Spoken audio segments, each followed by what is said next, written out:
Bagong utos ani Kristo, mag-ibigan sana kayo katulad ng pag-ibig ko.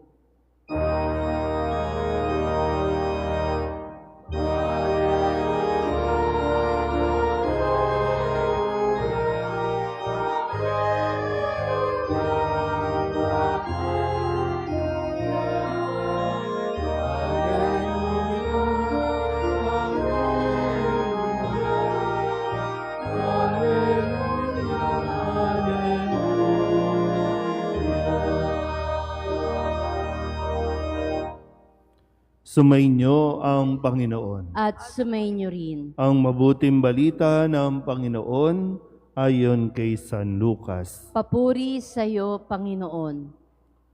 Noong panahong iyon, sinabi ni Jesus sa kanyang mga alagad, "Sinasabi ko sa inyo, mga nakikinig, ibigin ninyo ang inyong mga kaaway. Gawan ninyo ng mabuti ang mga napupuot sa inyo. Pagpalain ninyo ang mga sumusumpa sa inyo. Idalangin ninyo ang mga umaapi sa inyo. Kapag sinampal ka sa isang pisngi, iharap mo rin ang kabila. Kapag inaagaw ang iyong balabal, ibigay mo pati ang iyong baro. Bigyan mo ang bawat nangihingi sa iyo, at kung may kumuha sa iyong ari-arian, ay huwag mo nang bawiin pa ang mga iyon. Gawin ninyo sa iba ang ibig ninyong gawin nila sa inyo. Kung ang ibigin lamang ninyo ay ang mga umiibig sa inyo, ano pang gantimpala ang inyong hihintayin? Kahit ang mga makasalanan ay umiibig din sa mga umiibig sa kanila. At kung ang gagawan lamang ninyo ng mabuti ang gumagawa sa inyo ng mabuti, ano pang gantimpala ang inyong hihintayin? Kahit ang mga makasalanan ay gumagawa rin nito. Kung ang pahihiramin lamang ninyo ay ang mga taong inaasahan ninyong makakabayad sa inyo, ano pang gantimpala ang inyong hihintayin? Kahit ang mga makasalanan ay nagpapahiram din sa mga makasalanan sa pag-asang ang mga ito'y makababayad. Sa halip, ibigin ninyo ang inyong mga kaaway at gawan ninyo sila ng mabuti. Magpahiram kayo na hindi umaasa sa anumang kabayaran. Sa gayon, malaking gantimpala ang tatamuhin ninyo, at kayo'y magiging mga anak ng kataas-taasan, sapagkat siya'y mabuti sa masasama at sa mga hindi marunong tumanaw ng utang na loob. Maging mahabagin kayo gaya ng inyong Ama. Huwag kayong humatol at hindi kayo hahatulan ng Diyos. Huwag kayong magparusa at hindi kayo parurusahan ng Diyos. Magpatawad kayo sa inyong kapwa at patatawarin kayo ng Diyos. Magbigay kayo at bibigyan kayo ng Diyos, hustong takal, siksik, liglig, at umaapaw pa ang ibibigay sa inyo.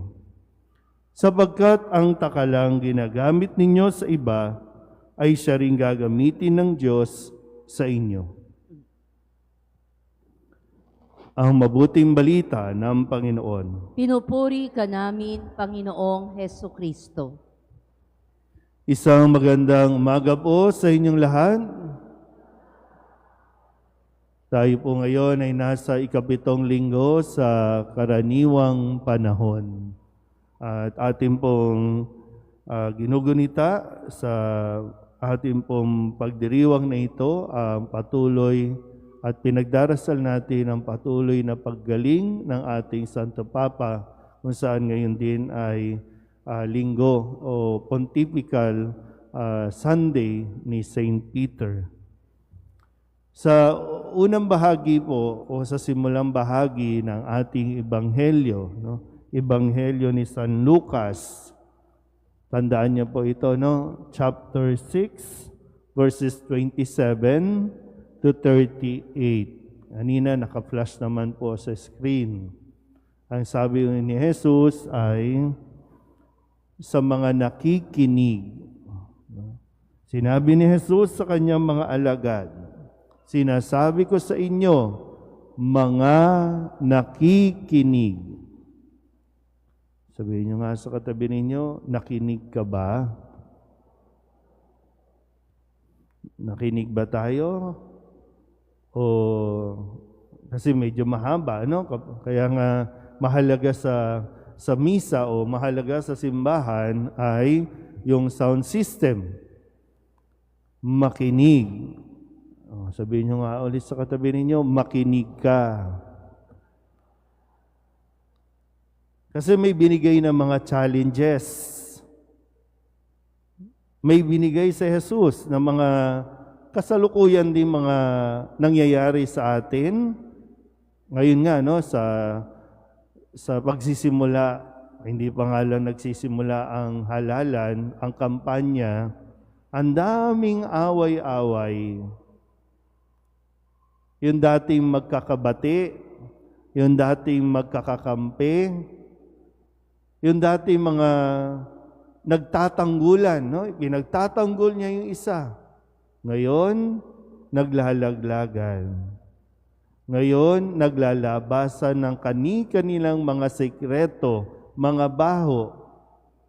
May nagmumurahan pa, may nagtatangkaan pa.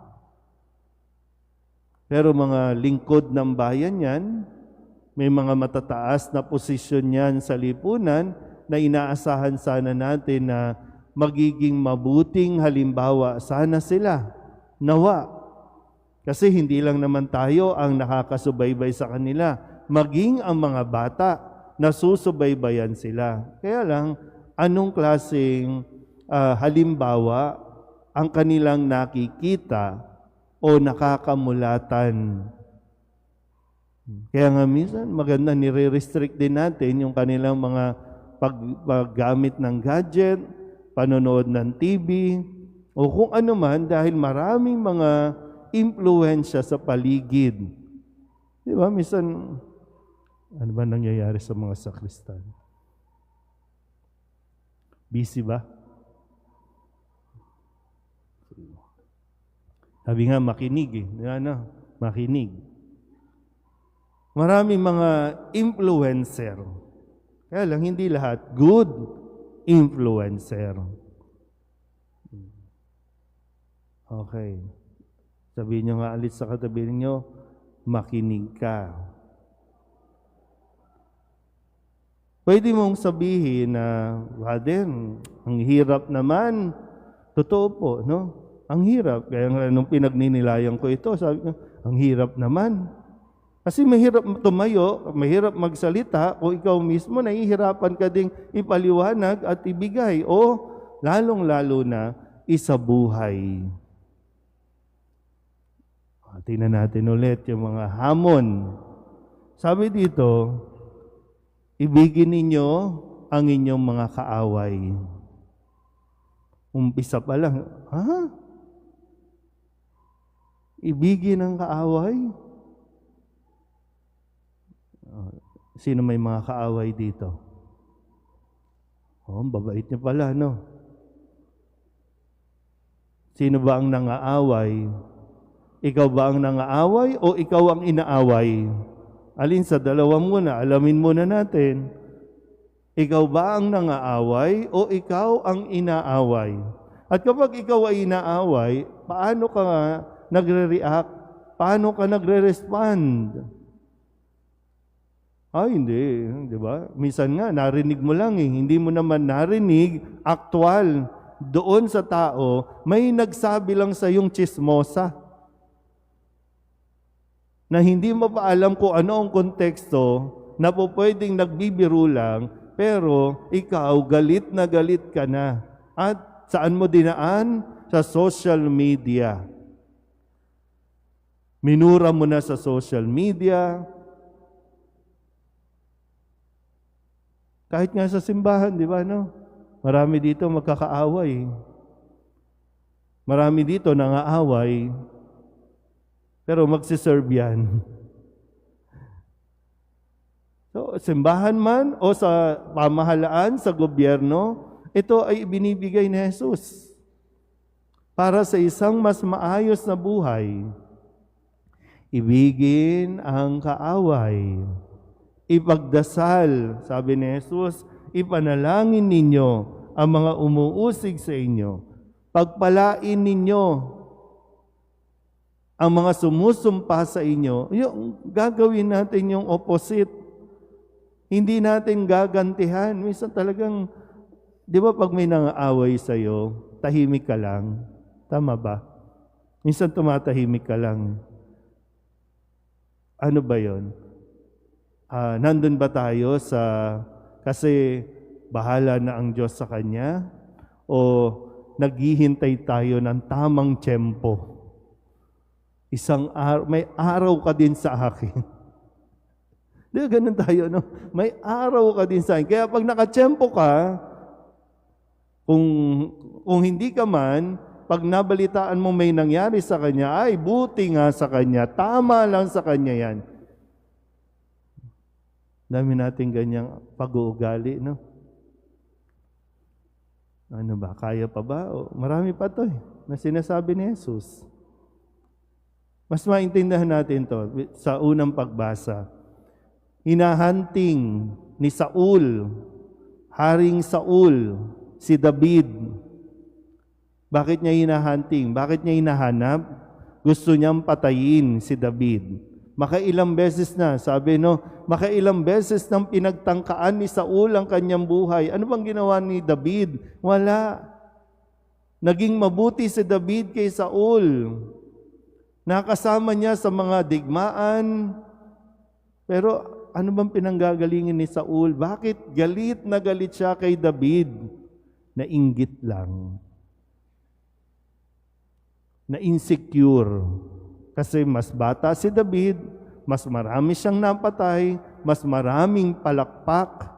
Kaya akala niya ay aagawin ni David ang aking trono. Siya ang magiging hari, kaya kailangan ko na siyang patayin. Grabing pagpapahirap ang ginawa sa kanya. Pero anong ginawa? Nang magkaroon ng pagkakataon si David, nandun na. Nakita niyang nakahiga si Saul, pwede niya nang saksakin para mawala na yung problema sa buhay niya. Di ba may ganun tayo, no? Pabigat sa buhay mo, problema sa buhay mo. Ito na yung pagkakataon, pwede mo nang pugutan ng ulo, walang kalaban-laban. Pero sabi ni David, wag, hindi dapat patayin ang hinirang ng Panginoon. So marahil, naunawaan ni David kung anong pinanggagalingan ni Saul. Bakit ba siya galit na galit? Kaya hinayaan niya ito at hindi niya ito ginantihan. Hindi niya ginawan ng masama ang taong gumagawa ng masama sa kanya. Hindi ko alam kung sino po ang mga naging dahilan ng kahirapan mo o ng paghihirap mo. Hindi ko kilala, hindi ko alam. At minsan, sa buhay natin, hindi rin natin nasasagot ito. Bakit ba galit na galit siya sa akin? Bakit ba niya ako pinahirapan? Dahil sa kanya, naghirap ako. Marami dito yung mga na-scam. Diba? Yung mga na-scam, yung nagtiwala ka, binigay mo ang pera mo, halos lahat ng inipon mo nandun, tapos in-scam ka. Talagang galit na galit ka. Pero ang sabi ni Jesus, makinig ka. Para bang tama na. Putulin na natin yung sama ng loob. Putulin mo na yung paghihirap mo. Dahil, di ba, minsan pag pinahirapan ka ng tao, at nanatili ka doon sa paghihirap na iyon, Ikaw na mismo ang nagpapahirap sa sarili mo. Ikaw na yan. Sino ba yung tinuturing mong kaaway unang-una? Kailangan mong ma-identify. Sinong tinuturing mong kaaway? Uy, yuko na yuko. Sinong tinuturing mong kaaway? Minsan kasi mababaw lang naman din, no? Hindi nga kayo magkakilala, pero magkaaway na kayo, di ba? Ganyan ang panahon natin ngayon, eh. Nag-comment lang ng hindi maganda sa post mo, kaaway mo na, eh. Pero hindi kayo magkakilala. Ano, mahirap mabuhay sa sama ng loob. Mahirap mamuhay o mabuhay na may dala-dala ka. Gaya ng sabi ko, no? Pwede natin masabi, Lord, unfair naman, Lord, kasi ako na nga yung nasaktan, ako pa yung magdarasal para sa Kanya. Kasi kung, alam ng Diyos, kung alam mo lang ang paghihirap ng taong yan, kaya niya nagawa yan. Of course, no? Hindi makakaligtas sa Panginoon. Siya ang gaganti. Siya ang magpaparusa sa mga taong nagpapahirap o nagpahirap sa iyo. Siya ang magpaparusa. Siya ang hahatol. Kailangan lang talaga natin magpakatatag. Katulad sa ikalawang pagbasa, ang paanyaya, ang ating pong tingnan ay hindi yung halimbawa ni Adan na nagpatukso, kundi ang halimbawa ni Jesus. Siya ang ating dapat na tularan. Sabihin nyo nga sa katabi ninyo, kaya mo yan. Yan, di ba? Parang nakakapagod din kasi, di ba? No? Nakakapagod dalhin. Nakakapagod nandyan sa isipan mo, ilang taon na nandyan dyan, baka magkatumor ka, baka magka-cancer ka na dahil, naku, hindi pa nagbabayad yung may utang sa akin. Eh, sinasabi nga, huwag na. Kung magpapahiram ka, huwag ka na umasa. Eh, salamat sa Diyos kung magbayad, pero kung hindi na magbayad, sabi dito, huwag na. Isip ka ng isip. No? Tinutubuan ka na ng kung ano mang sakit dyan, andyan na. No? Hayaan mo na. Uy, hayaan mo na. 20 pesos lang, kala mo na kapalit ng buhay na. Hayaan mo na. Yung mga nagnanakaw sa gobyerno, Diyos din ang bahala dyan. Kaya lang, pasaway naman kasi tayo, no? Tayo naman talaga ang naglalagay sa kanila dyan. Alam mo na magnanakaw, iboboto mo pa. Tapos pag nalaman nagnakaw ulit, magagalit ka. Uy, hindi ba naman tayo syunga-syunga din lahat, eh? Hindi nila, kung totoo, hindi nila kasalanan, may kasalanan din tayo. Nilagay mo dyan, alam mo na magnanakaw, nilagay mo pa, pinoto mo pa, pinili mo pa, pinalakpakan mo pa nga. Alam mo na magnanakaw. Tapos galit na galit ka na yung kapitbahay mo, hiniraman ka, halos ipabarangay mo na. Pero itong mga taong nagnakaw, ay palakpak ka pa. Parang may bias din talaga tayo, no? Kapatid mo nga halos din mo mapatawad sa hinihiram niya o hiniram niya sa'yo. Pero itong mga taong ito na talagang korap, ay, sige, okay lang yan. O, ang gagawin natin dito? Kaya hindi po inaalis sa atin ni Jesus na makaramdam tayo, ng pagod o ng sakit. Yung damdamin, hindi inaalis sa atin yan. Nasaktan ka ng tao, nahirapan ka dahil sa kanila, hindi yan inaalis sa atin. Gusto mo magalit, magalit ka. Pero yung hamon sa atin na binibigay ni Jesus, pagdasal mo at nawa, huwag mangyari sa kanila ang ginawa nila sa iyo. Maging mabuti pa rin tayo. Sikapin natin, maging mabuti pa rin tayo sa mga taong gumagawa ng masama sa atin. Amen.